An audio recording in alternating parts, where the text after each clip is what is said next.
Devil never cry.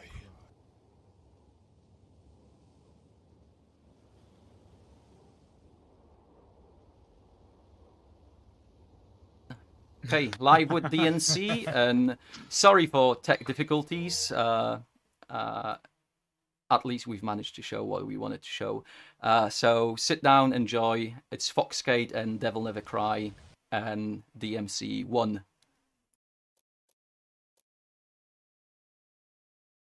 How you doing, DNC?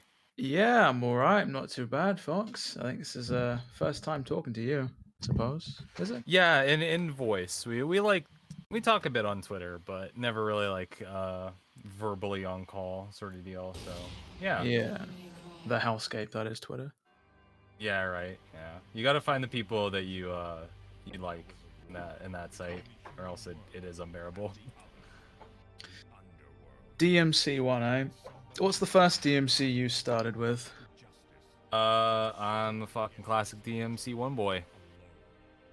Nice. I probably like one of the only like really good, good's subjective, stories I have about like DMC as like buying them is that with DMC1 I got it with a PS2 for Christmas. I got it when I was 8. And I got it with the big, I think it was Prima at the time. I got it with the big instruction manual. But in this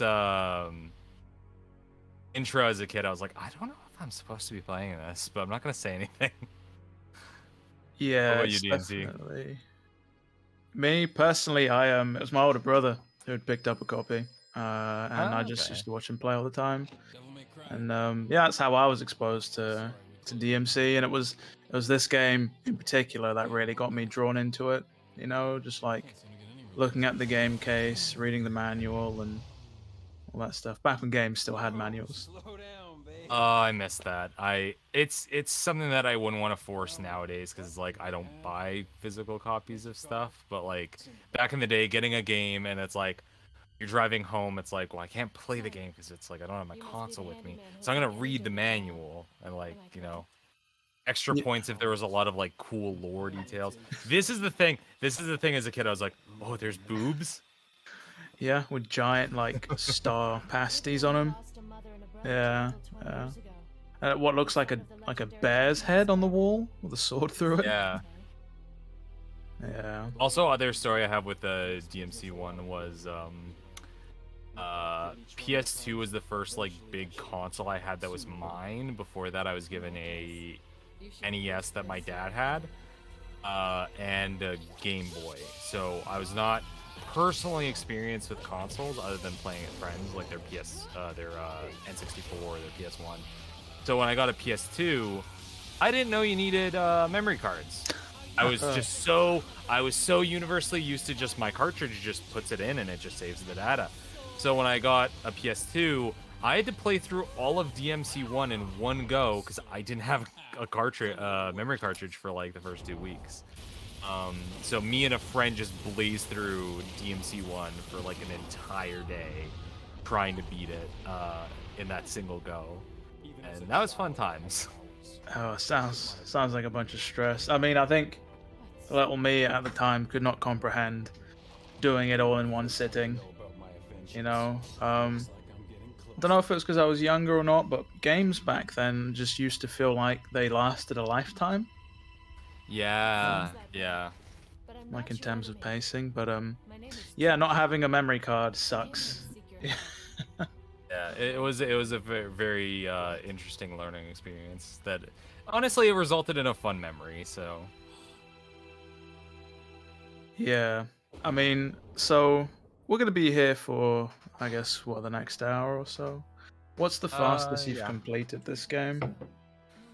I don't even know. I'm not much of like a time trials person, like a speedrunner, so I don't know. I want to say I've done it in like 8 hours. Like I've had to like record footage for DMC1, so I know I've like blasted through the game very quickly. I don't know what my like BPM would be. What about you? Well, I recently got into trying to speedrun it, so I think my fastest, was 44 minutes and 6 seconds in-game time. And I think it was like 49:51 real time.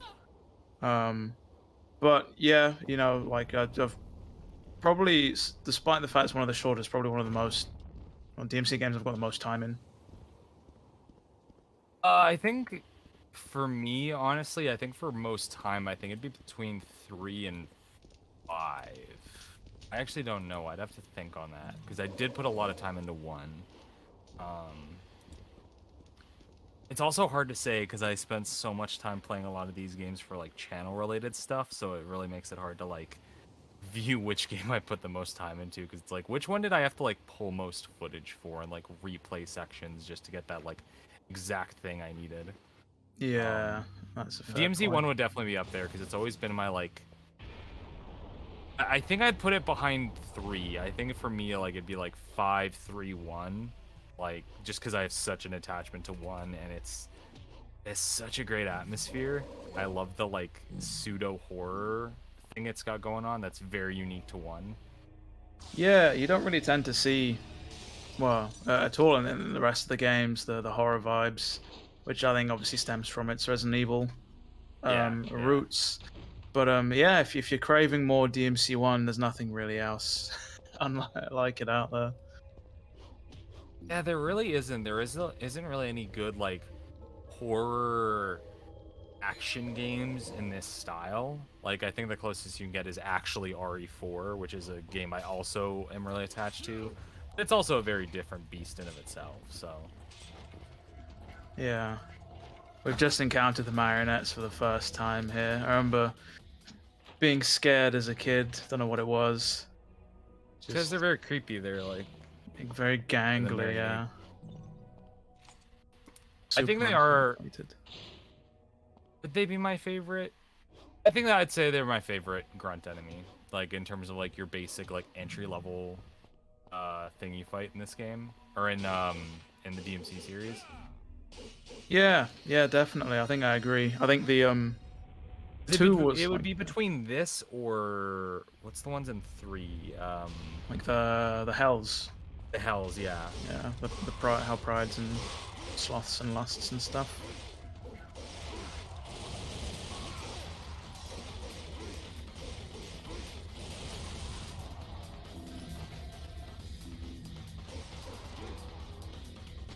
In the basement of Malay Castle. The first, like, sort of proper taste of combat you're given. Yeah. I readjust my camera because I realized looking at the stream that I'm looking basically at chat with how I'm positioned.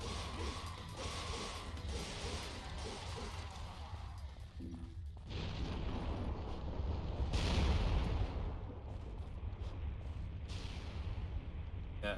How's chat doing? How are you guys all hanging out today?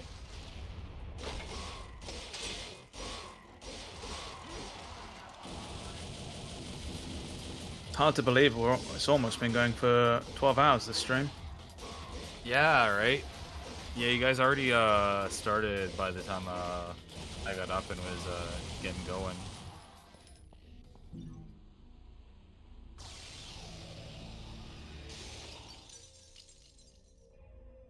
Slash cancelling. Yeah, there's not, well, compared to the rest of the DMC games, there's not a lot of advanced stuff in here, but there's still a little bit.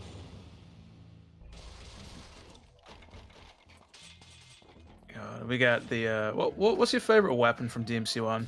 Probably a good question.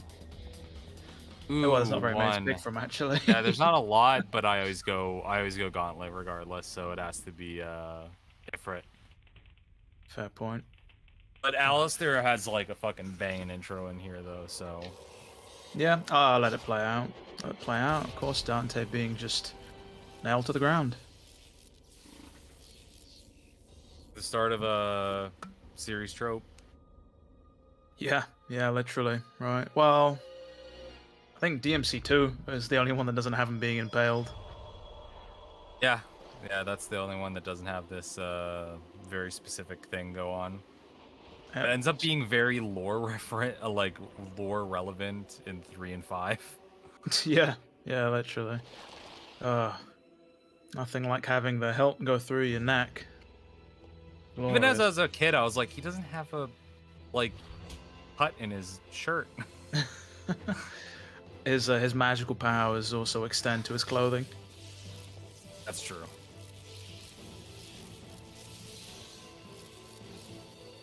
But yeah, very iconic.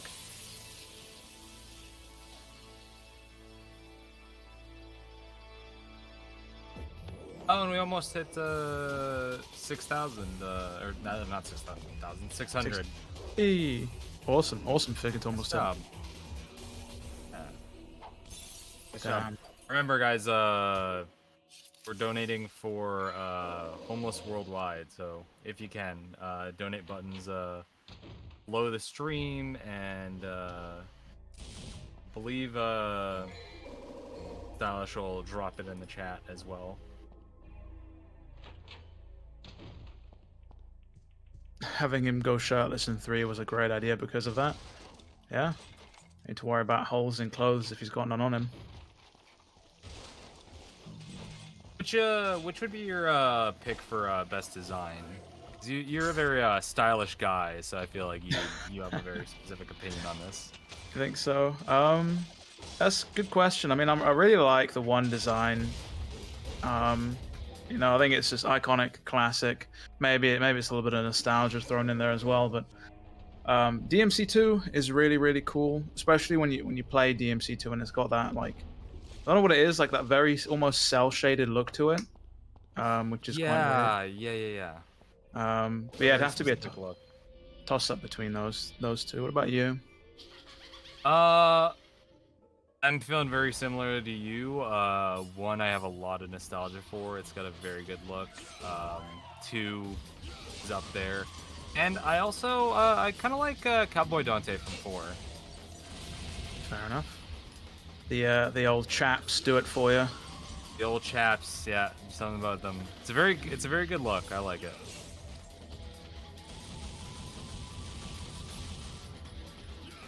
A natural progression, I think, probably from his 3 look with the gun bra.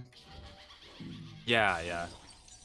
How easily do you find can you get the single shots on scissors here? Not too bad. Well, I mean, I guess. Do you mean in terms of like the critical hit, or do you mean just like? Yeah, the critical hit. Yeah, the critical hit. Probably, it's somewhat tricky, mainly because just horrible memories of trying to do the first secret mission, where you're obviously underwater and everything. So yeah, fairly tricky. It's a lot easier to do in DMC5. Oh, it's 100% easier. I actually was like, oh, I can finally do the cool thing. Yeah, but a lot of the enemies in this game have weird things like that. I think the blades, it mentions in the enemy files, their back is their weak spot, and so they take a lot of damage from like a helm breaker, I think, when they're on the floor. Just weird things like that. And then obviously if you've got the elemental stuff like the frosts being weak to Ifrit and whatnot. So, a bit of speed running tech. Is it actually faster to do just stingers across the straight line? Yeah, so this is a byproduct of me just running the game, speed running it. Is that like it's hard to play it normally, but yeah. So usually what you'd want to go for is an S rank in missions 1 and 2, so that you can buy the Stinger 2 in mission 3. And I think other than Vortex level 2, Stinger 2 is the fastest way to for was it locomotion for traveling basically. Oh yeah. Pride of the line, but yeah, it's just something that's hard to turn off. But everybody loves a bit of a good duh every now and then.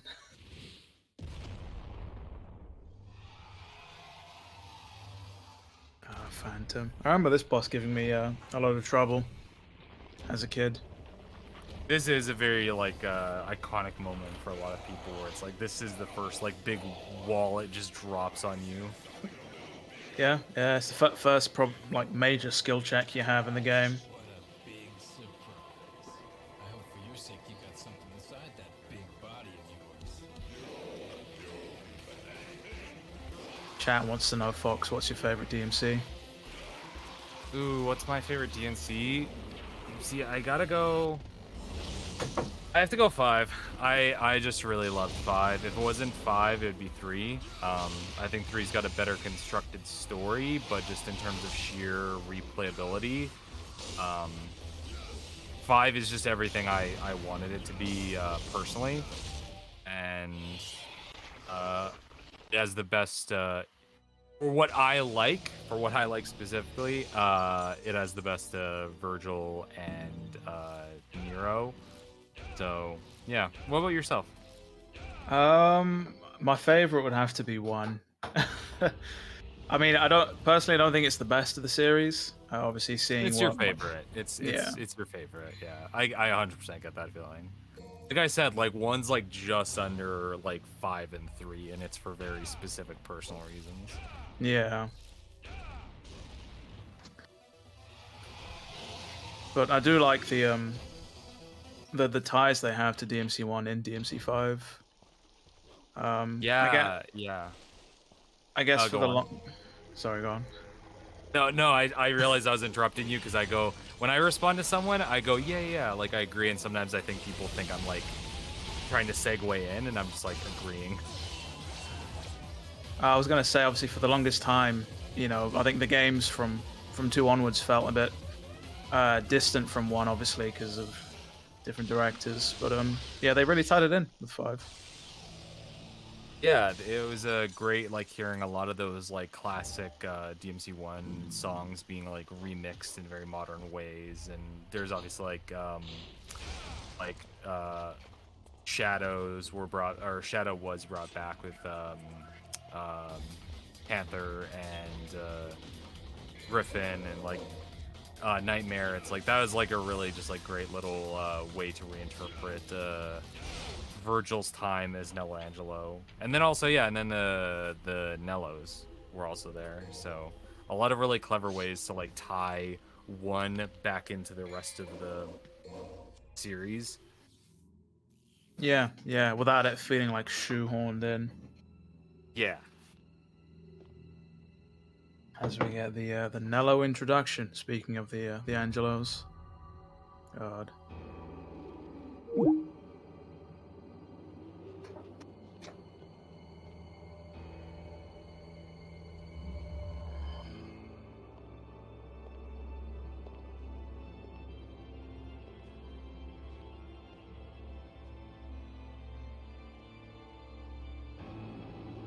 And what did you even say?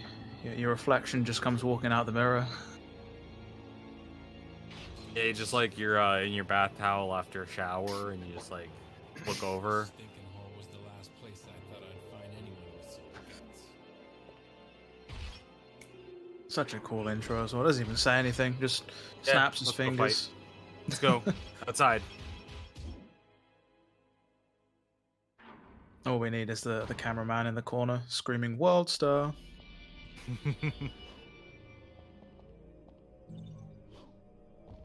One of the things I really like about DMC1 that you don't really see happen all too often in the rest of the games is examining things and I guess learning more about the environment. Yeah, again, coming from those Resident Evil roots, there's a lot of like nice little flavor text on all the like set decoration. Yeah, exactly.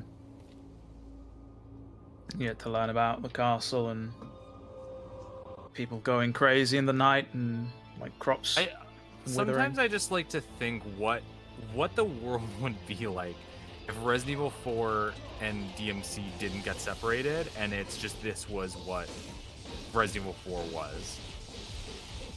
Like if they continued with that like general vision they had, and Mikami didn't go like cancel, you're gonna be your own thing. Yeah, it'd be quite weird. But like just Resident Evil continues an action trajectory. Like we wouldn't have like DMC starting essentially a new like subgenre of games and we wouldn't have Resident Evil 4 basically revolutionizing, like, I almost want to say modern shooters, but at the very least it revolutionized horror for like a long time. Like, it'd be very interesting to see like what that world would look like. Yeah, yeah, exactly. You know, you'd probably see a lot less like over-the-shoulder third-person shooters. You'd see a lot less spectacle fighters or character action, whatever you want to Yeah. dub them as. And Nello got his ass beat. I find it funny there how Dante was literally this close to being choked to death. Yeah, And it just didn't see his amulet there. Yeah.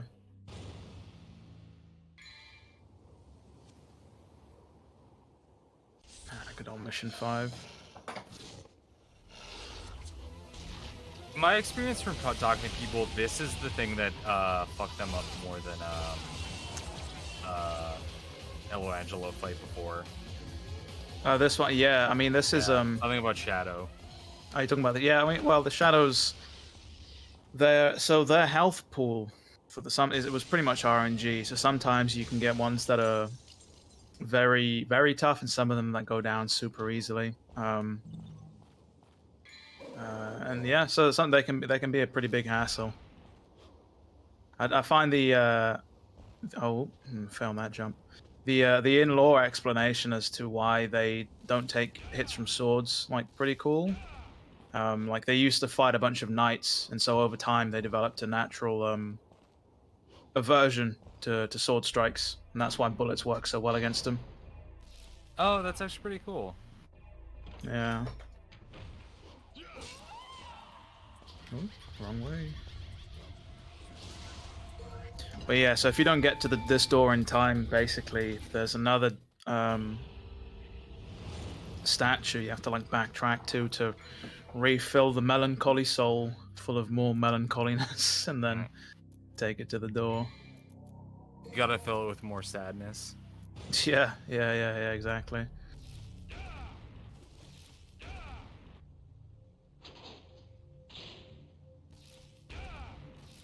But yeah, there's lots of cool tidbits with this game and its development, like the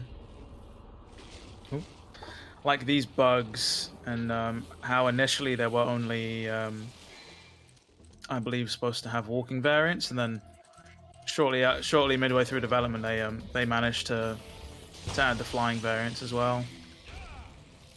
And okay. Also, I know you were noticed is picking up the shotgun not necessary for the speedrun strat?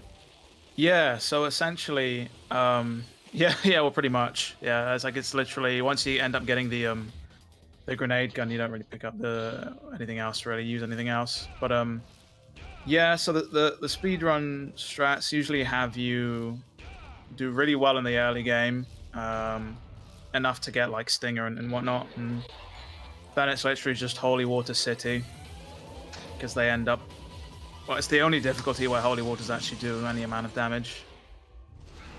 Yeah, especially for that boss. That's a frustrating mini boss and then a counter right there. So.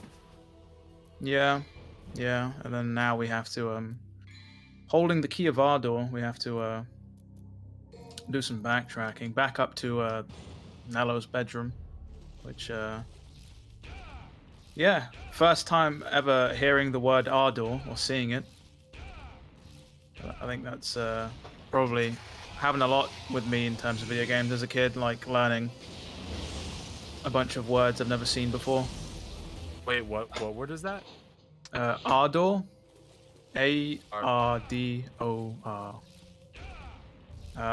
Means I believe passion, or pride. Might be the pronunciation. Ardor. Yeah, I'm not familiar with that. Yeah, it's probably an old English word, I'd imagine. Yeah, I think it's a old English word because I'm not familiar with that.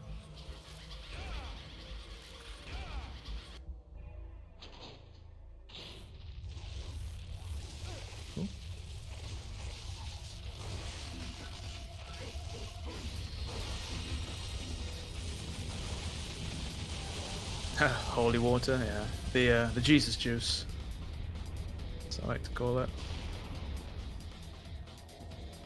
And they ended up removing all the items from DMC5, didn't they? Yeah, that was an interesting take. They really committed to the point of these games is you don't use items, so we're not even gonna give you items. Yeah. Interesting decision. You're gonna do it cool now, or you're not gonna do it at all. Yeah. How do you feel about that? I mean, it didn't massively really do affects like speedrunning, or do you only speedrun DMC1? primarily only DMC1, just because of how short it is, you know, and yeah, I mean, I think it's whatever really. It makes things like well, DMC5. Go for it. I was just gonna ask really quickly, how fast can you run DMC1 on an average? Fastest time I've got is 44 minutes 6 seconds IGT, or 49 minutes 51 RT real time. Okay. So IGT doesn't account for any menuing, and RTA is just like everything included. Which sounds cool, but like I believe the new world record, which was set earlier today, it was like sub 36 minutes in-game time, which is like nuts. Damn. So for anyone that's for those of us who are not speedrun savvy, do you have any like applications that like know when you go into menus, or do you just hit a button whenever you like go into a menu? You just sorry, what do you mean? What do you mean? Maybe I'm like you said, because you said like there's a time for like yeah, like you have a time for like in game like what you're doing as in game, and then there's the time that doesn't account for like menuing. And, like, yeah, so the game itself has its own in-game timer, which counts everything but the menu times, and that's what the board used to be run by and ranked by.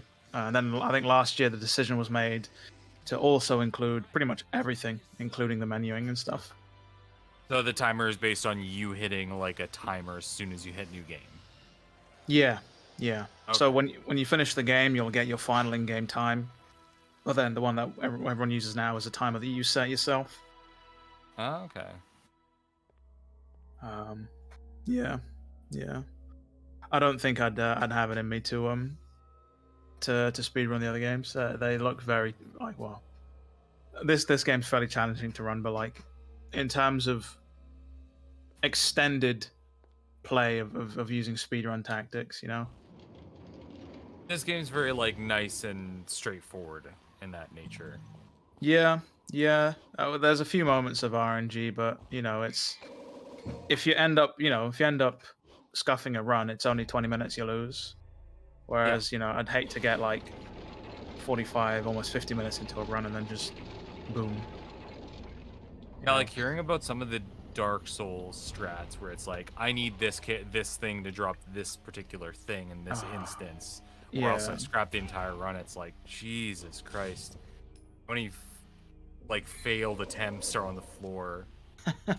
Yeah, lots of resets, and most of the resets in this run usually are between.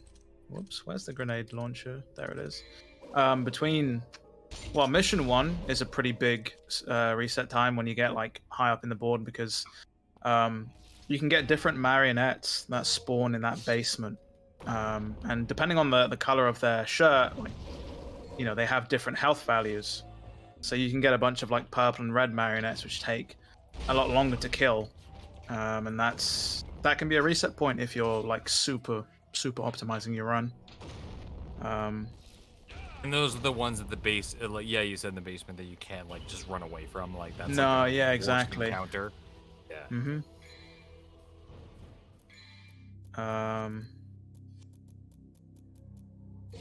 Yeah. So SSS Smoke was saying 5 skips are a pain to learn.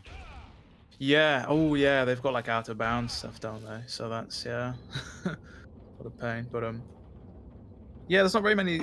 I mean, there's an Ifrit, kind of an Ifrit skip we're doing here, where we don't actually have to do the platforming puzzle. thankfully, because Oh, you're speaking to me. yeah, because well, I don't know about you, but like I find like the fixed camera angles and the platforming just don't go very well together. Dude, that's my one biggest problem with this game, with its fixed camera. Everything else I'm fine with, but as soon as you throw platforming in the mix, it makes you want to pull my hair out. Yeah, exactly. So, we'll try and skip that with some like air raid shenanigans if we can. If we don't get absolutely bodied by the blades, which is pretty cool. Right, let's see if I've been talking a big game now. Watch me just scuff it completely. Oh, that's that camera. Oh, okay, that's not too bad. Whoops. Oh. Oh, Just about made that. Just made it. Oh, nice. Yeah, there's actually, I think, a way to do it. You can skip most of it without using like the double jump or the air raid all too much. But I haven't learned that strat, so I'm gonna slide right past it. But this cutscene always seems super painful to have Dante, you know, just be consumed by fire.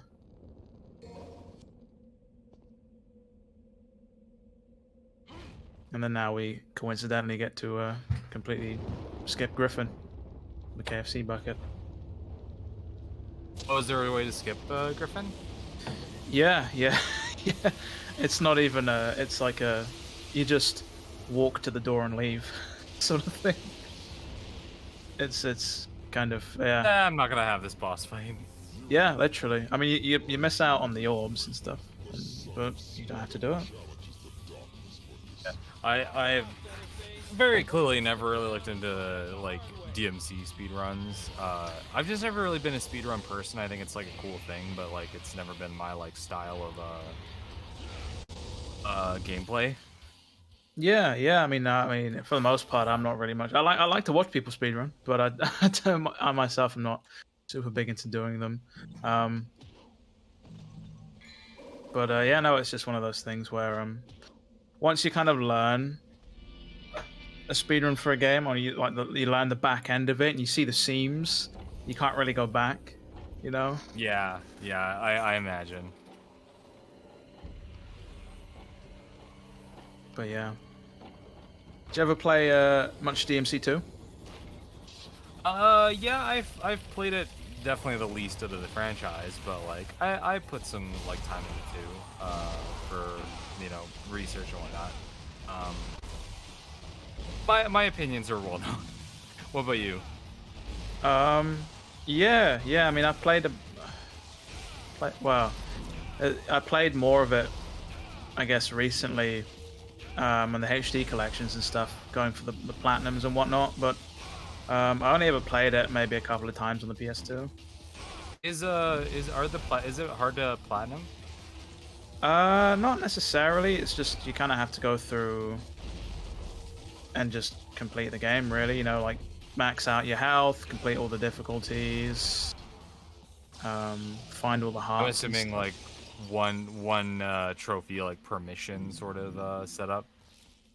Yeah, you get pretty much a trophy for mission, and then you got the trophies for doing each difficulty, completing each difficulty, and yeah, it's not too bad. It's just it's very I guess lengthy. You know, if you know, probably the best time to go chuck a podcast on and just grind it out, sort of thing. Whereas, yeah. SS Smoke. I was like, hey, SSS. I watched your video a while back, by the way, about Legendary Dark Knight mode. Very good. He's asking if I ever tried making combo making videos. Not to any serious degree, only ever for like videos where I just need a specific like editor or something, but not anything extensive where I'm like doing anything crazy complex to the degree of like what Mills and the others in the community do. What about you, DNC? No, well, nothing extremely. You know, I've done my fair share, but nothing to like the extent that, as you said, others like Smoke or Mills and the rest of the DMC crew. We shouldn't have done that. DMC crew. But it, you know, it's one of those things that I can appreciate the amount of passion and hard work that kind of goes into it. Yeah, like I can barely do like a lot of the like intro level like guard canceling stuff. So like doing like guard flying is just like I don't have the dexterity for it. Yeah. I mean, like some of the people I've talked to, have put in like hundreds, if not thousands, of hours into it, and it's just like wild.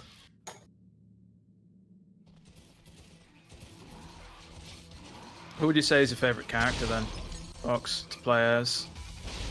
Probably Virgil. Yeah, very basic answer, but I like how simple his design is at the end of the day. I know it's sometimes like heresy, but like I sometimes get overwhelmed by Dante's toolkit as the series goes on. He has so many options, and it's like, my eyes start to like cross as I'm playing him. Whereas like Virgil and Nero have like a very like streamlined way of playing. That's my take, at least. What about you? Good question. I do want to quickly say, big thank you to Waifu for the raid. Hope you're doing well, bud. Thanks, Waifu. Waifu will actually be taking part, I believe, in the stream at some point. But yeah, thanks for the raid. Getting back to your question, in terms of favorite characters to play, I'd probably have to go. Oh, it's really tough. It really depends. Like when 5 dropped, I was really big into Nero, and then I started putting more time into Dante, and then 5 SE dropped, and I started putting more time into Virgil. But I'd probably go with Nero. I'd say. Blasphemous. Yeah, that's fair. Yeah. I mean, I will say like Dante can be overwhelming, but he has some amazing weapons. Like it's just almost too many really good weapons that like I just start to go like I'm not using half of his toolkit as well as I should be, because I get too caught up using like King Cerberus or Balrog in 5, because those are like the types of weapons I really like. So I end up not using Faust or Cavalier as much. Yeah, that's a fair point. Faust, good old Faust, just obliterates everything. The savior of many a Hell and Hell S rank, I'll say. Not heresy at all. A lot of people say Dante overwhelms them. Yeah. I think for me in particular, 4 Dante was really challenging to get my teeth into. I mean, thank God they ended up finally putting a training room into 5, so there's like a place to actually get some like proper, just like I want to sit and like lab this combo string idea I have. Alright, it's an LO2 down.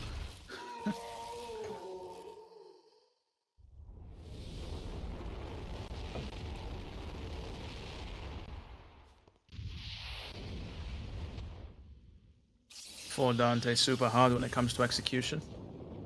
Yeah, I mean it's a lot tighter than 5, I think, in my opinion. But yeah. Oh.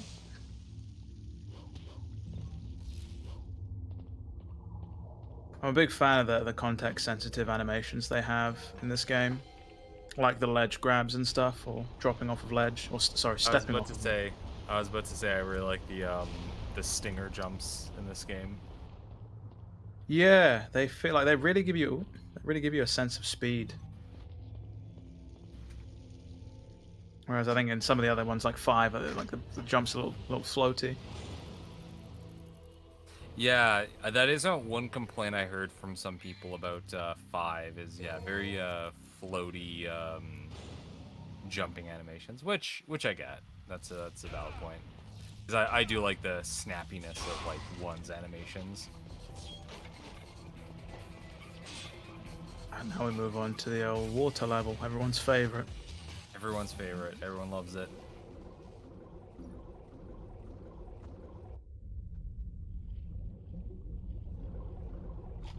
So we've been talking about favorites. Do you have a favorite boss you like to run in 1? Favorite boss? Good question. Ooh, probably. Well, the first Phantom fight is probably one of my favorites. Nello, like I like some of the Nello fights. Nello 3, I have bad memories of Dante Must Die, just destroying me. Nightmare's pretty cool once you know how to like beat him in one go, sort of thing. Yeah. What about you? Oh, like you said, they're all really strong. I also have like a lot of attachment to that first Phantom fight because it's just so well paced and put together. Like just for like the placement of where it is and like what it's asking the player to know. Like you need to know how to like use stuff like Stinger and just general like how to move around the map well. Other than that, really like Nello. All the Nello fights really, but 3's very good. Yeah, and I like Griffin 3 as well. I think all the final fights with all the like main bosses are pretty well put together because this is the game that does it really well compared to say like DMC4 where it reuses bosses, but it uses them in a very clever way where it like uses them in like a pattern of 3s, and each time they're like doing something slightly different or they're in like a new location, and it just builds up their atmosphere, like how strong they are. So they do that really well. Yeah. I mean, I'm definitely inclined to agree. I think it's for how I guess limited Dante's toolset in this game and how limited the encounters are. I think the way they've strategically used the enemies and slightly varied them between encounters is pretty cool. Very effective. Like the whole game design of like when you encounter a lot of the enemies in this game, when you encounter them separately in their own class. Like for example, when you encounter blades, you only encounter blades in that encounter. Like it's not mixed. Yeah. Like, you won't find them mixed with marionettes or like the scissors or anything.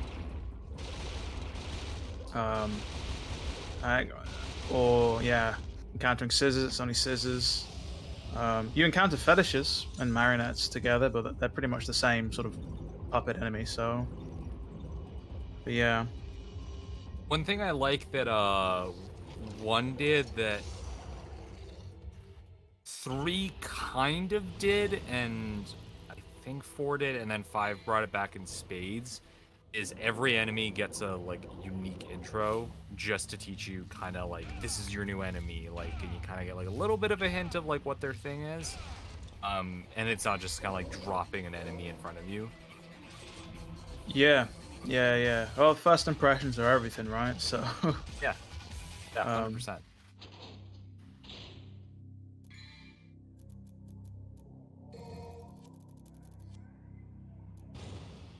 Right. Deep darkness and towering mountains. Good old mission 14.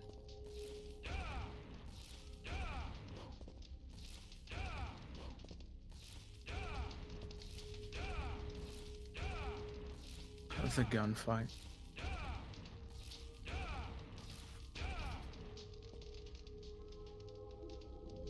Good old skeleton with a with an arm as a lever.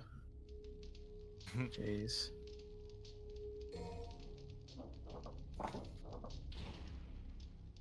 But yeah, as a bit of trivia, I guess for DMC1, the dev team actually, I believe, visited Spain and the UK to take a bunch of pictures for reference when modeling Malay Island and Malay Castle. Oh, don't die, Dante. Jesus. First time that's happened.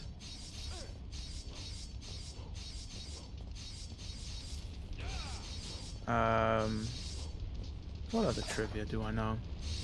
I believe in an old interview with I think Shinji Mikami did with IGN, it took Shinji Mikami 3 years to convince the upper execs at Capcom, I believe, to let them turn the Resident Evil sort of beta DMC thing into its own like full-fledged offshoot. 3? For this game. Yeah, like it took 3 years. That almost. Oh Seems no, like a 3 long months. time. 3 months. Oh, okay. 3 I was months, like, yeah, I thought I sorry. heard 3 years, and I was like, this game was in development for that long. Yeah. I do massively respect that Shinji looked at this game and went, "This is not what Resident Evil is. No, but this does look cool as hell. So we'll let you make like a separate game." Because other devs I could see just going like, "No, that's not what this game is." Like, axe it in the trash. We're starting over. Yeah, like you just get back on track. Stop doing what you're doing, sort of thing. Yeah. Yeah.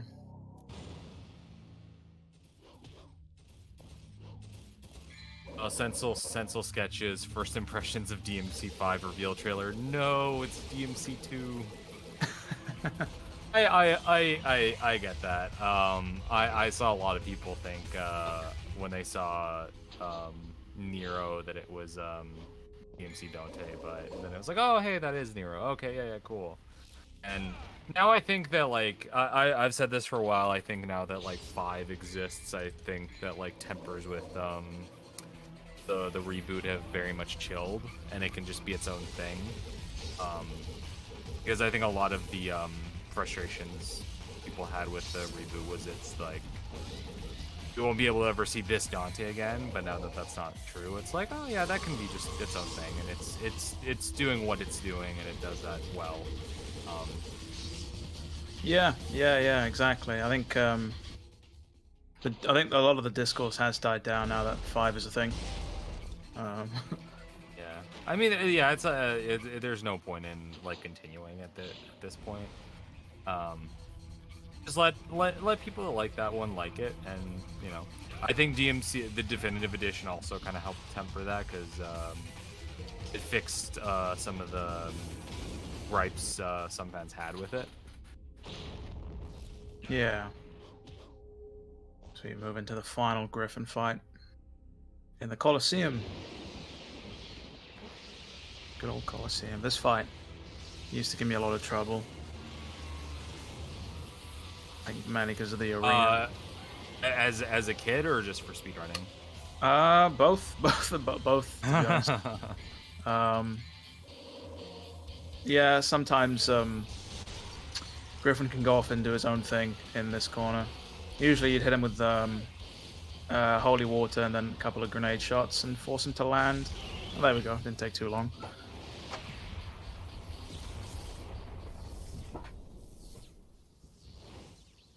So cool. Tri-headed. Is it 3 heads? 4 heads? Like 4 mouths, beaks. New wacky design.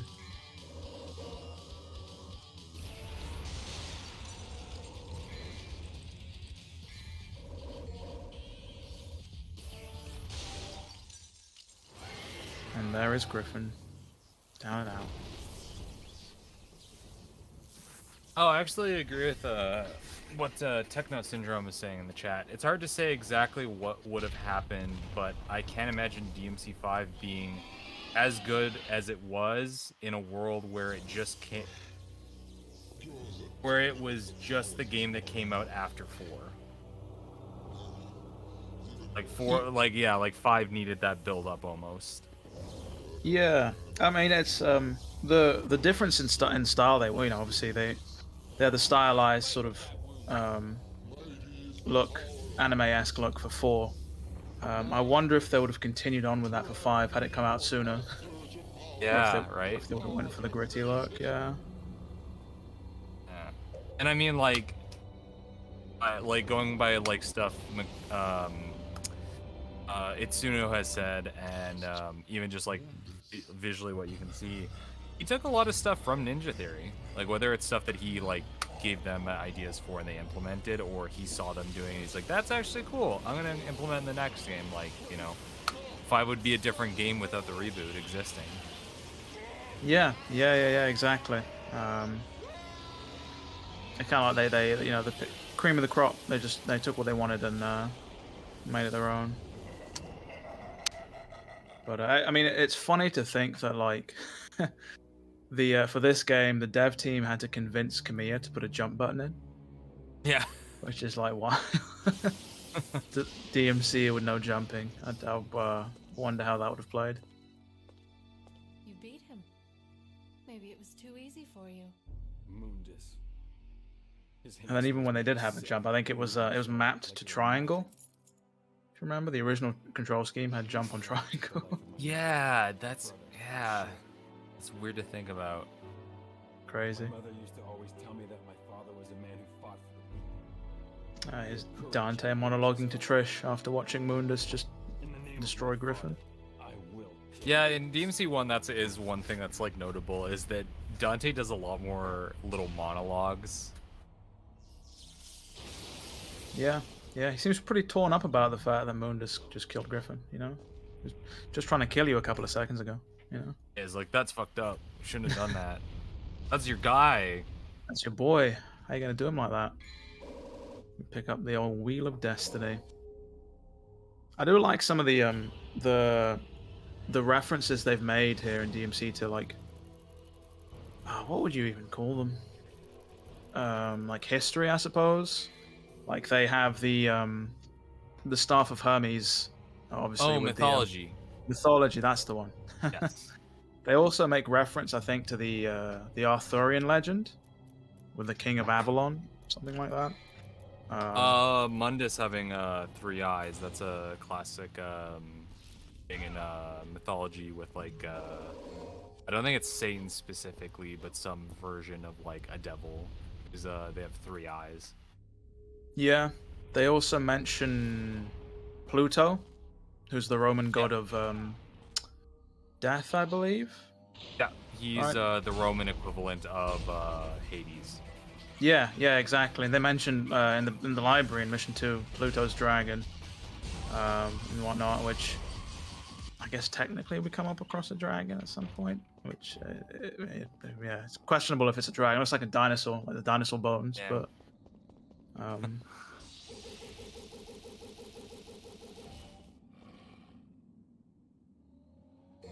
yeah, it's always I was always fascinated by the descriptions and monologues in this game as a kid. I just used to go around just like trying to examine everything and just, you know, not complete the mission. Also a reminder for those watching, we're doing this for Homeless Worldwide. They help dealing with homelessness throughout the world on an international scale. Very massive problem in basically every country. So yeah, if you can afford to donate, Nerd Armory dropped a link to their PayPal, which is all going towards that donation, in the chat, as well as if you hit the donate button below the stream itself. That will take you there as well, if you can.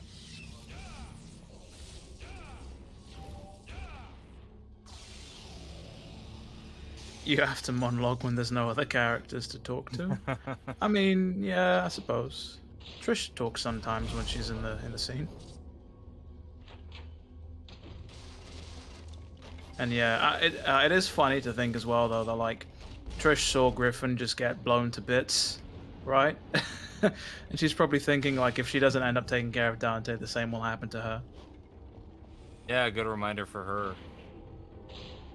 No wonder. After this, did you get into much of Kamiya's other games, other works? I played. So what else is he's done? It was a Beautiful Joe, which I've always wanted to sort of get into, but I've never had the chance. I did play Okami a fair amount, which I know Clover Studios, I believe. They did that in Beautiful. Yeah. Other than that, oh yeah, Bayonetta, I suppose. But I other always than that, forget it was Mikami and not Kamiya who did God Hand. That feels like such a Kamiya game. sorry, I couldn't hear you because of of Nightmare being so loud. Oh, God Hand at Oh yeah, God think Hand it's was really cool. It's weird that that's Mikami and not Kamiya, because that feels like it's such a Kamiya game. Yeah, it is. It is strange to think. I mean, a lot of people do associate it with Kamiya, but it is Mikami, right? Yeah. But God Hand is really tough. I played it like I want to say probably 6 to 8 months back. Do you like it? Yeah, it was really cool. Yeah, used to watch people stream it quite a bit. And always thought it was cool. But yeah, it's definitely a tough game.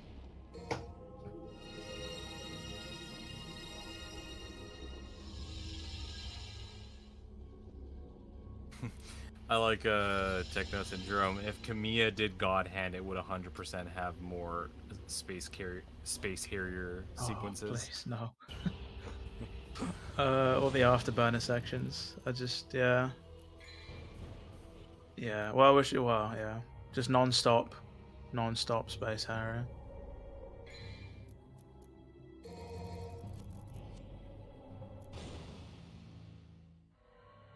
Ooh, I should have bought something else, but I didn't.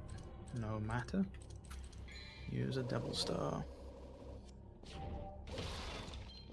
They have about 30 minutes, 20 minutes, give or take. Do you think you're gonna be able to end credits? Oh yeah, 100%, 100%. We're about to. Yeah, no, not to sound. Oh yeah, we'll just get through them. Yeah. I mean, you are at Nightmare, so.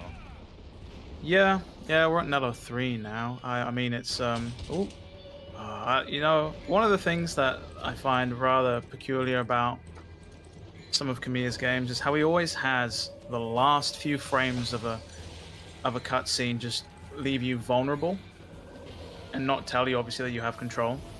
So you have things like that where enemies will attack you and you'll get hit. Because like unless it's you literally stop... the think fast meme. Literally, yeah. Because like unless you know to move at the end of that cutscene, you always get hit. Right. And he takes that to the next level in Bayonetta, where that's the end of like every cutscene is like an enemy like mid-action, and if you don't like hit the like dodge button as soon as it like starts, you're probably gonna get hit. Yeah, literally. Oh. Hey, Mels. Oh, I'm sorry. I did not mean to press that. Love you, Fox. It's throwing me off. Oh, I think I think Mills. There we go. Okay. I just was looking at the stream chat when he jumped in. There was it threw the image off. He probably messed with the layout, I'd imagine. Yeah, I think the specific way our layout set up. No worries. Mills coming in to ruin our stream. Yeah, now I can blame all my mess ups on him. Yeah, Yeah, exactly. You know. Oh, I didn't gather the moonlight. Now we have to do the typical crank the crank and, you know, give Dante arthritis and whatnot, just to get him to concentrate moonlight into mercury, to quicksilver. Crazy. Yeah.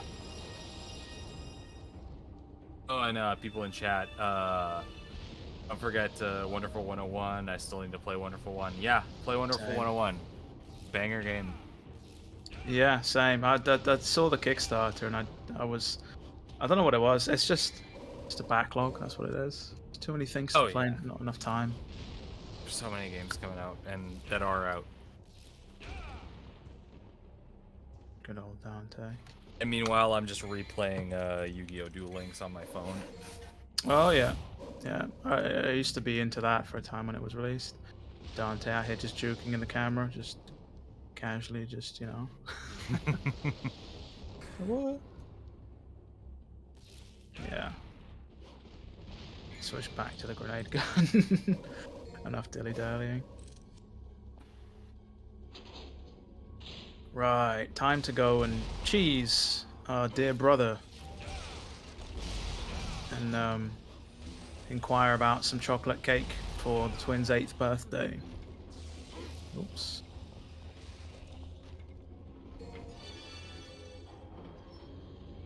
Right. do find it cool how we're trespassing, how we're trekking back, sorry, through the castle and everything's like changed because now it's nighttime.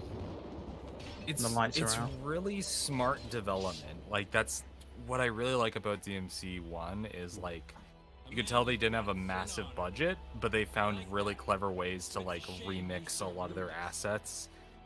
And so when you're doing those backtracks, like the walls are melting and just little things like that. Yeah. I mean, it's as you said, it was a pioneer, of its time.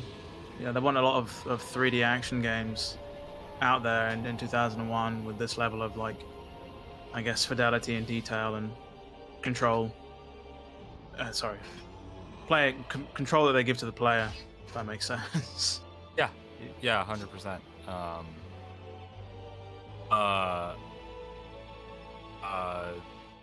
Player expression. That's the one. Oh, sorry, clicked off the game for a second there because my camera was just like destroyed. Looking out a little bit. Yeah. So I just get the holy water out, the Jesus juice. We're gonna give good old Virgil the baptism he never got as a child.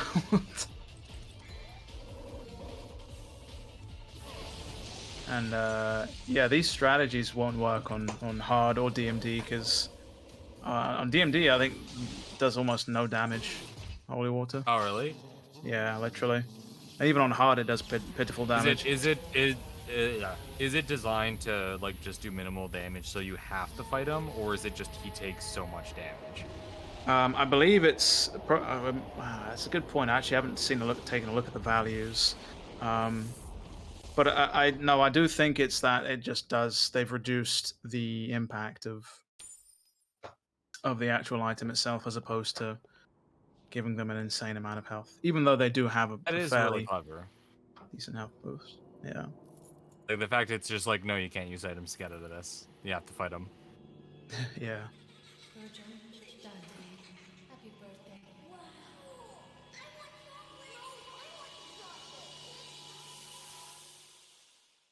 Trish's bathwater. Yes.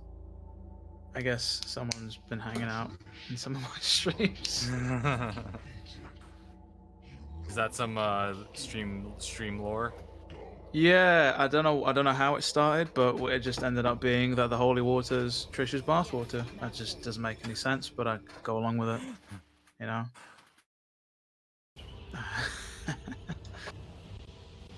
As we see Trish talk to good old Mundus there. Interesting pronunciation. Mundus. Who knows? I always say Mundus because that's just how I grew up reading it, but I had a lot of people coming at me to say it's Mundus. So I'm like, okay, like, yeah, I'm not too uppity about pronunciations on most things. Fair point. I always say that, but then I'll hear someone say, how did someone say it? Are you familiar with Salty Bet? No, I'm not, but go right ahead. Okay, it's a thing on Twitch and its own site. Basically, people take the Mugen engine and put self-made characters into it, and then have AIs fight each other. Oh. And then you just bet fake money on it. It's just like a fun way to like spend a night watching it with like some friends and just like getting excited about like someone made like the farmer at the start of DBZ fighting Cyber Akuma. Let's see where this goes, sort of deal.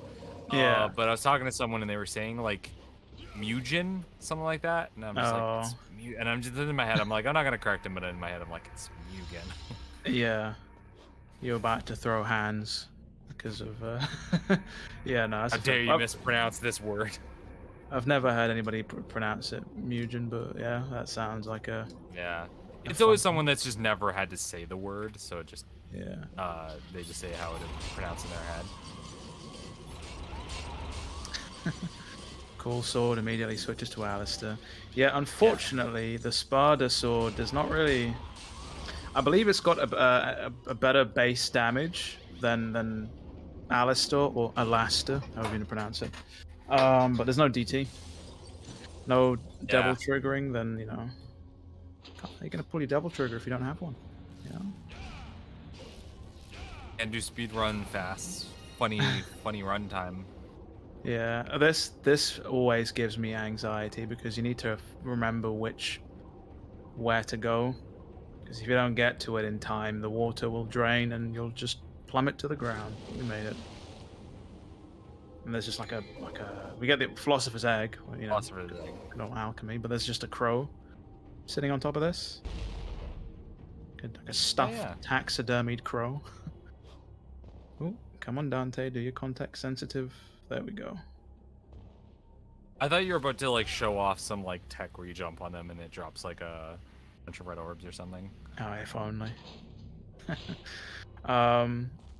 No, I'm gonna try and get the one cycle on Nightmare this time, which I messed up the first time around. Which basically lets you kill him in yeah, with him only showing his core once.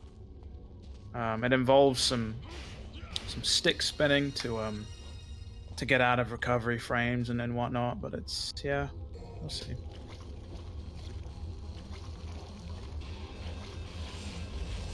Right.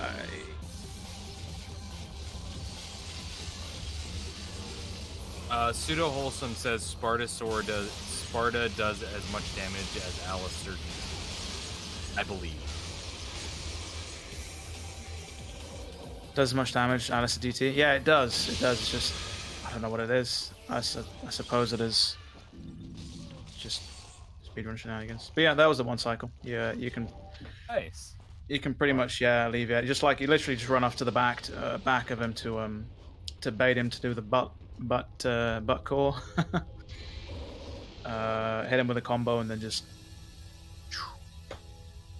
Oh, Nerd or Kyo dropping in chat. Gonna give up one poster signed by Drew Coombs, the DMC Dante, to the person who donates the most before DMC finishes the game.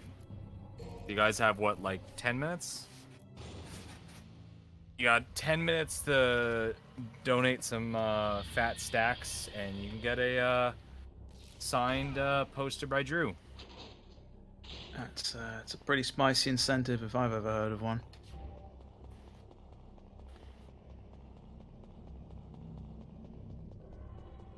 Good old run. Draken Dante pulls his DT to do errands, you know? He runs so fast.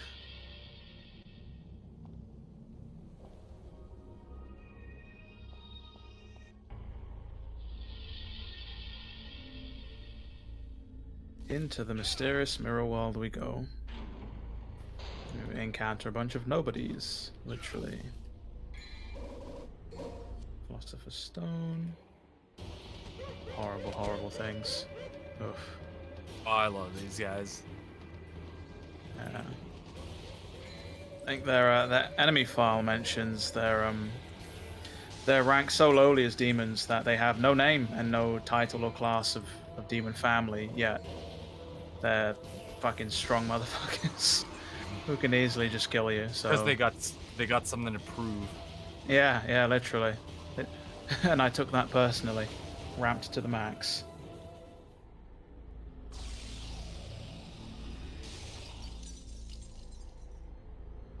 Okay, there we go.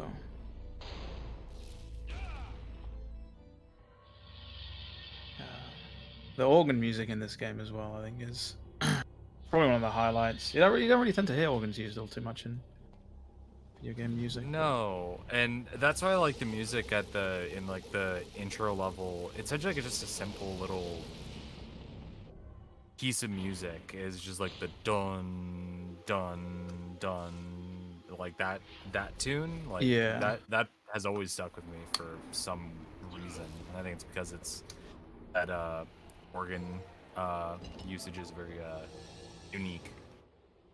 Yeah. The is it the Ancient Castle theme? I think it's called. But yeah, it's the one with like the gong or whatever it is in the background going off, and it's I don't even know what items I've got on me, but we're just gonna... Or maybe I'll pick up a second holy water just in case. Okay, I probably should have picked up, it doesn't matter. Now we're in hell, technically. The walls are made of flesh. Bit of a commentary on humanity, you know? Is flesh On hell? society. Yeah, yeah, literally. Okay. And they ended up using a similar kind of design aesthetic with Leviathan in 3. Yeah, they did, right? Yeah. That's pretty cool. Namely with like the flesh like doors that you have to like tear apart. I do find it funny how like they do that. They do obviously hell with flesh and everything. And then when you get to Mundus, it's just like stark contrast of white marble polished to a sheen and everything. It's the last thing you'd expect getting to the final boss. It's the facsimile of like holiness and all that stuff, and like being like an all-powerful god. And that's why like when you start to like tear them apart, it's just like muscles and like lava underneath. Yeah.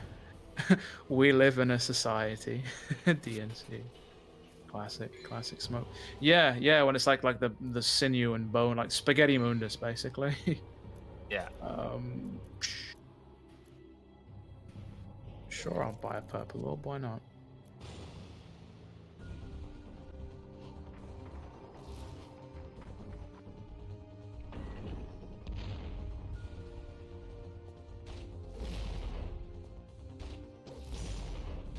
You know, the heart of the underworld just beating over there in the corner. Verlord foreshadowing with what comes in Bayo. I'm joking. No, actually, I legit feel like that is some inspiration from like DMC1 to Bayonetta when Camille was working on that. Like, I feel like there was some level of like looking at like what he did with Mundus as like the angelic statue beings that's meant to like represent like a angelic form, only for it to be like really monstrous and grotesque underneath. Yeah, there's something just creepy about it though, I always think, you know.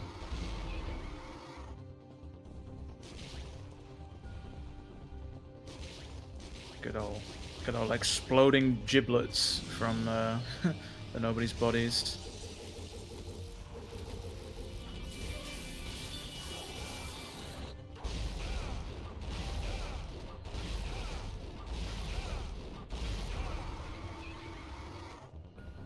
Oh, explode on me. Alright, current highest donation to get a poster signed by Drew is 2110.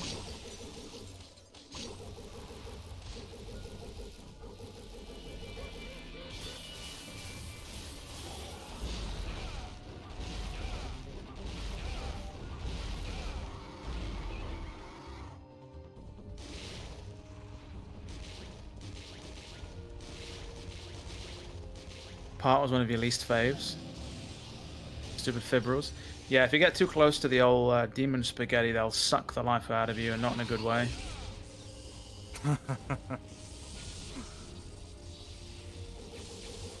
Am I going to be able to get... No, probably won't.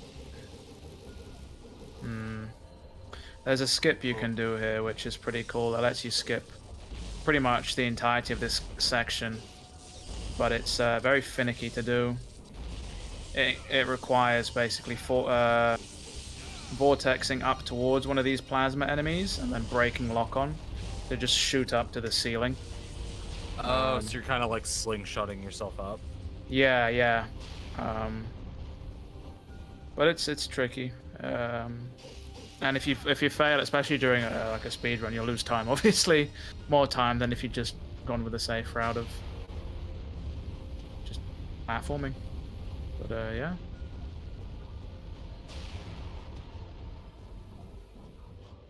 Okay.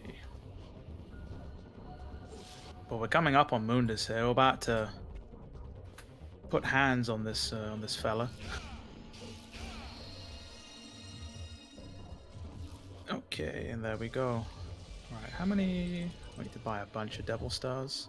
Cool.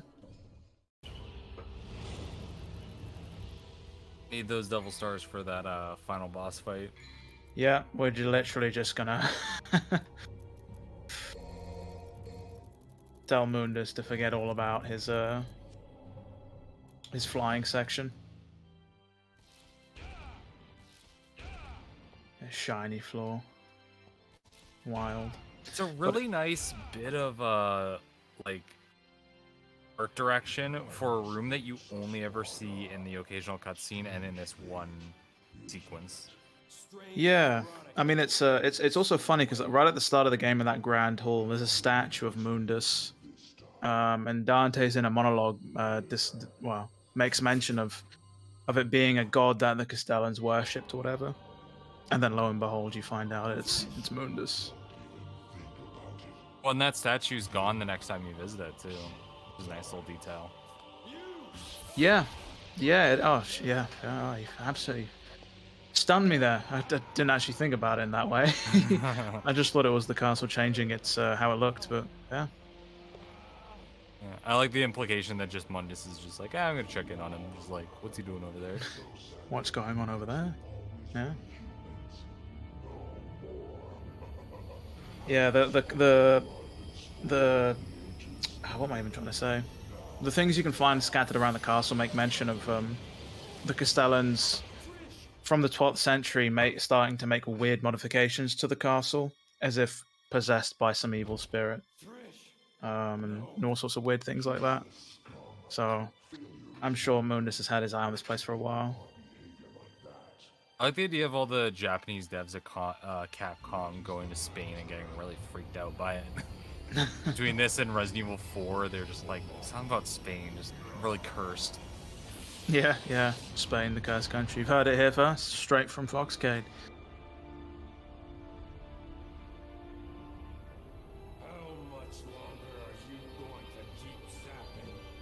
Such a funny line delivered so seriously. Yeah. Are you gonna keep zapping? Stop zapping! And then the facade cracks and here Mundus says, I never really understood why they go into space, but I always thought it was cool. Black Soccer, I do like the idea that there were humans that worship Mundus. It makes the reveal that Fortuna worships Sparta an interesting reflection of that. Actually, yeah, that's actually pretty cool. Yeah, it is pretty cool, right? He's just, oh god, he's got a hole in his chest. Can't believe it. But yeah, there's also mentions of like crops, winter crops coming to fruition in summer, and things blooming and dying within a day, weird things like that. So it's always been cool. Or like how there's a random, I guess, supposedly World War II era soldier who wandered into the castle and died of exhaustion. Stuff like that. Oh yeah, and that's why that plane is there.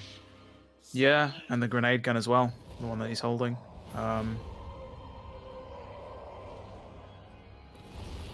Just looking at Mundus's shawl here, wonder what he's wearing. He's not wearing any trousers.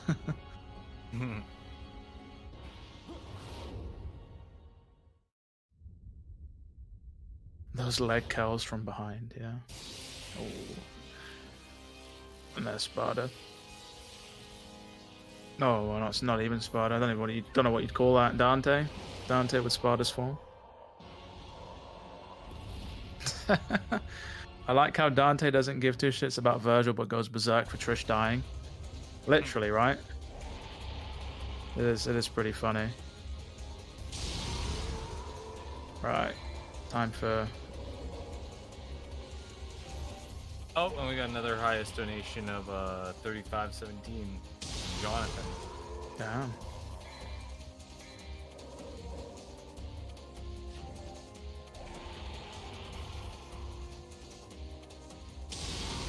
Good old Puff the Dragon. I believe Yeah, Camille. I'm just gonna fire dragons at him. Yeah, Camille confirmed the dragon's name is indeed Puff. It's funny.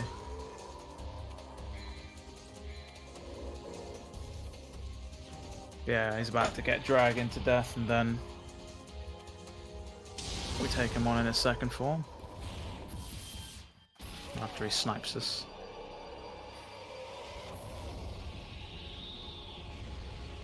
Uses his old meteor spell.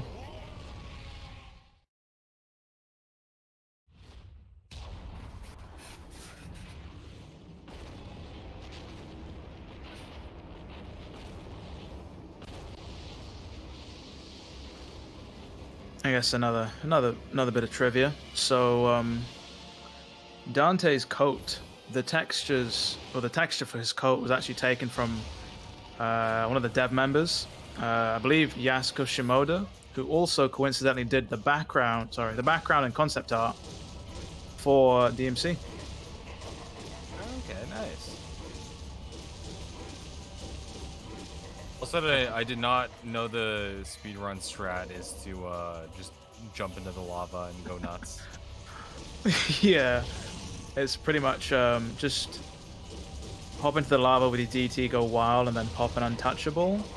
Or a riskier strat is to just keep hitting him and then pop a vital star, a double star. But yeah, that's Mundus just down and out for the count, and now we do the old classic RE escape sequence. Yeah. Yeah, pretty much. Yeah, DMC is 2 just minutes. Get out. The floor is lava, and we don't care. Exactly, smoke. Oh, obviously we're gonna let the cutscene play out, of course.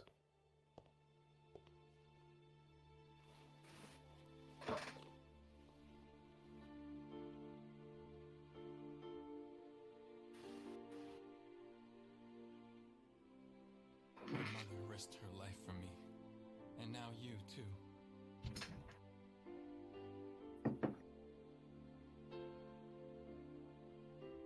I should have saved you.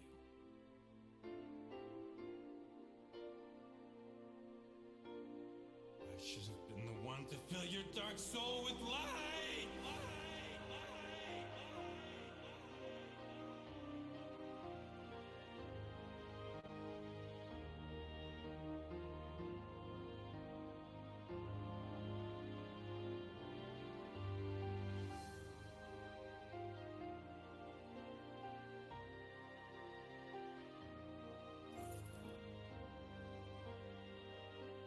This was my mother's. Now I'm giving it to you. There's one thing I may add to this very serious cutscene. How does Dante have the amulet and Spada separate? My father's also here now. Rest in peace. Now that's her sword. Yeah. Yeah. Even a devil may cry. Smooth. Okay, and then time to, we've what am I to buy actually? Nothing. I have nothing to buy. We're just gonna leave. Mother's Guide, Mission 23. Escape Malay Island before it collapses. Don't mind if I do. I have to stinger my way out. Never thought about that. Yeah, it's something I never thought about until somebody pointed out to me. He's like, how is the amulet and the Spada separate if they're supposed to be combined? I don't know. It just makes sense thematically,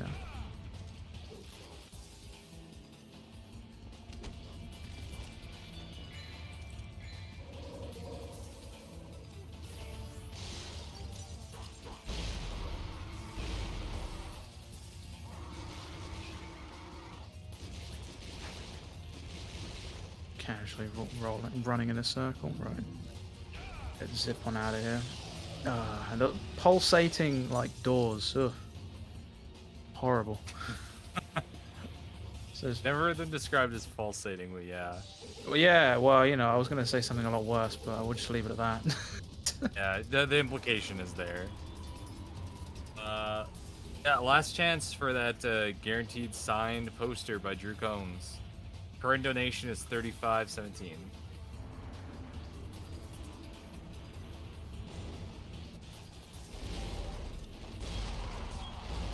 Just to double check, I'm assuming it's Nerd in chat. Is that in sterling pounds? Good question, actually. I was wondering that myself. Okay, yeah, so that's 35 sterling. So just to double check. So someone doesn't donate 40 in like in US and then they're below. Okay, just wanted to double check.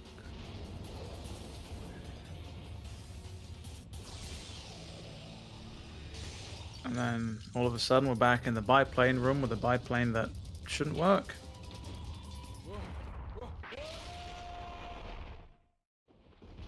I'll let this cutscene play out as well, why not?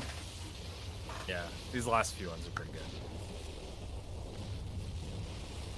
Back in the sewer level. Everyone's favorite.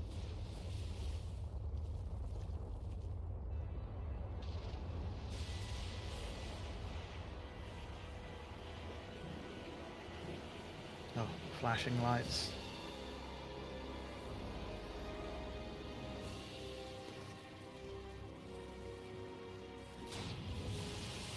The gate has been opened.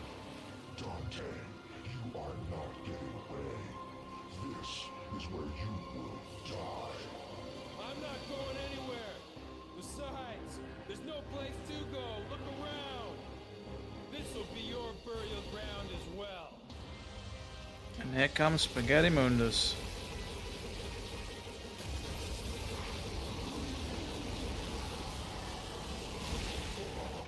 What is the matter? Here your powers are weak, human. No. Dante. You'll be okay. You can do it. What? Mother. Oh, that line always Do gets it! me.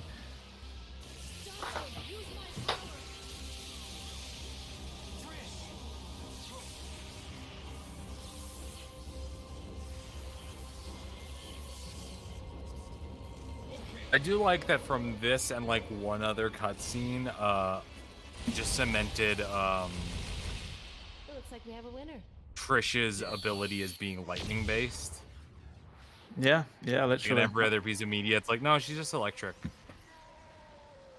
Yeah, I mean, even when because obviously she's got the I think the lightning slit into her to her crop top, I think. And I remember Yeah. reading in one of the interviews at the time that her outfit was designed before her powers are even known. And when you do come I believe the artist was just told that she'd have some sort of elemental power. And I guess the lightning theme stuck. Oh, nice. Oh, and here they have their touching reunion in the basement.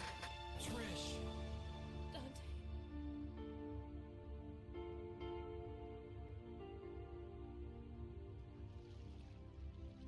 Dante. Trish. Devils never cry. The biggest lie of Oh, the he said series. the thing. He said the thing. Tears are a gift only humans have. We're too late. Sewer hugs are nice. Sure. It's the biggest lie in the series. I'm gonna name my YouTube channel after it. Well. I mean, we'll all get a scene later on here. We'll provide some more context to the name, but you know, That's fair. that's it. And we humans never give up. Are you ready? Yes. I bet people hate having Dante as a house guest. He sits down on their sofa with his sword on his back and just immediately puts a hole in it. Also, I always like that, like, we went, like, 2 games with the, like, theme of, like, devils never cry. Like, that's a human thing. Devils never cry. And then you get to, like, game 3, and it ends with Lady going, well, the devil loses a loved one. The devil may cry. Yeah, exactly. Like, no, they don't.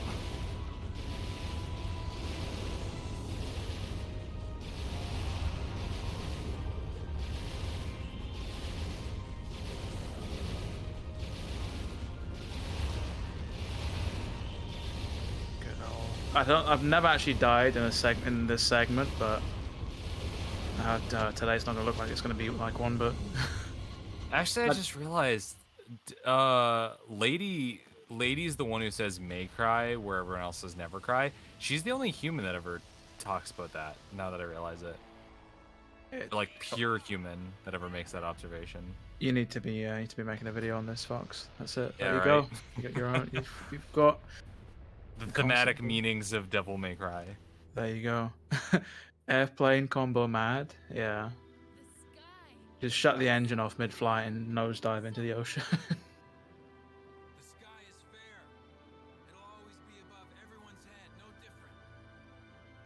Like the sky. I feel like my heart is becoming clear. True God flying. Solid Meanwhile, copy. you just see Leon riding his skidoo, Jet ski? water boat with jet ski. Yeah. I was gonna say skidoo, but skidoo is for snow. With Ashley on the back.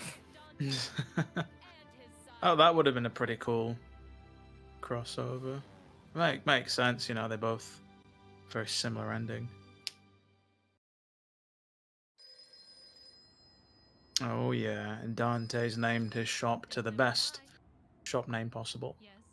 Okay, great. Where's the place? We'll be right there. This one has the password. Sounds heavy. So DMC5 and Nico's final dialogue. We might get Devil, It's Okay to Cry.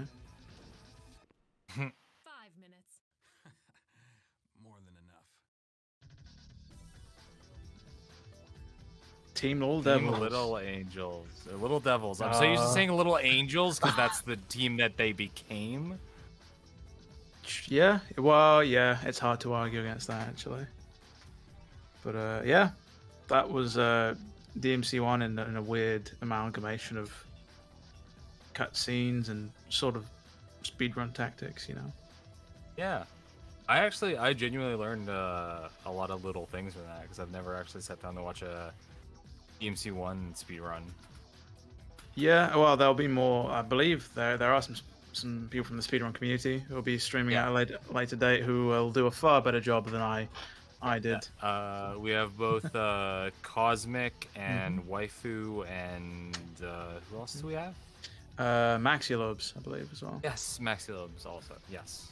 So yeah, you guys can all look forward to them doing their own speedruns here, and I'm sure they'll be giving notes on what they're doing. Yeah. I How long did that even take? Actually, let's go have a look at the in-game time. It's probably something horrible like an hour. Because of all the cutscenes we watched. Also, yeah, we ended like perfect timing because right after this, we're gonna pass over to Just Jack. They're gonna be playing DMC5. Right at the other end of the spectrum. Oh, yeah, Yeah. hour and 16. Yeah, horrible time. Horrible time for me. But pretty cool time, I suppose. Yeah. Not too bad. Yeah, I guess we will indeed hand on over whenever. Devil May Cry.